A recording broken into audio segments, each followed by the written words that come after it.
Hi everyone. വെറും വയറ്റിൽ നിങ്ങൾ വെള്ളം കുടിക്കാറുണ്ടോ? എന്നാൽ വെറും വയറ്റിൽ വെള്ളം കുടിക്കുന്നത് വളരെ നല്ലതാണ്. നിങ്ങളുടെ ഹെൽത്ത് കണ്ടീഷൻ അനുസരിച്ച് നിങ്ങൾക്ക് കുടിക്കാവുന്നതാണ്.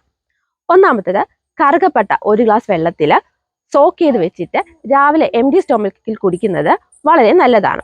ഇത് നിങ്ങളുടെ ശരീരഭാരം കുറയ്ക്കാനും യൂറിക് ആസിഡ് കുറയ്ക്കാനും അതുപോലെ പീരിയഡ്സ് റെഗുലർ ആകാനും വളരെ നല്ലതാണ്. രണ്ടാമത്തേത് പറയുന്നത് ഉണക്കമുന്തിരിയാണ്. 8 ഉണക്കമുന്തിരി 1 ഗ്ലാസ് വെള്ളത്തിൽ സോക്ക് ചെയ്ത് വെച്ചിട്ട് രാവിലെ വെറും വയറ്റിൽ കുടിക്കുന്നത് പീരിയഡ്സ് റെഗുലർ ആകാനും അതുപോലെ ഹോർമോണൽ ചേഞ്ച് കാരണം വരുന്ന മുഖക്കുരുവിനും കോൺസ്റ്റിപ്പേഷനും അതുപോലെ ഹീമോഗ്ലോബിൻ കൂടാനും വളരെ നല്ലതാണ്.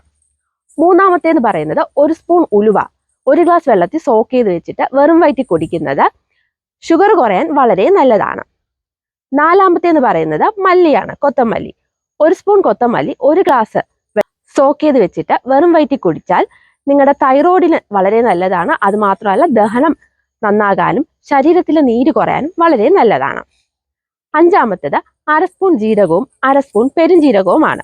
1 ഗ്ലാസ് വെള്ളത്തിൽ സോക്ക് ചെയ്ത് വെച്ചിട്ട് വെറും വയറ്റിൽ കുടിക്കുകയാണെങ്കിൽ നിങ്ങൾക്ക് ഗ്യാസിന്റെ ബുദ്ധിമുട്ട് മാറും. അതുപോലെ തന്നെ അസിഡിറ്റിക്കും വളരെ നല്ലതാണ്. അപ്പൊ എല്ലാവരും ഇതൊന്ന് ട്രൈ ചെയ്ത് നോക്കൂ.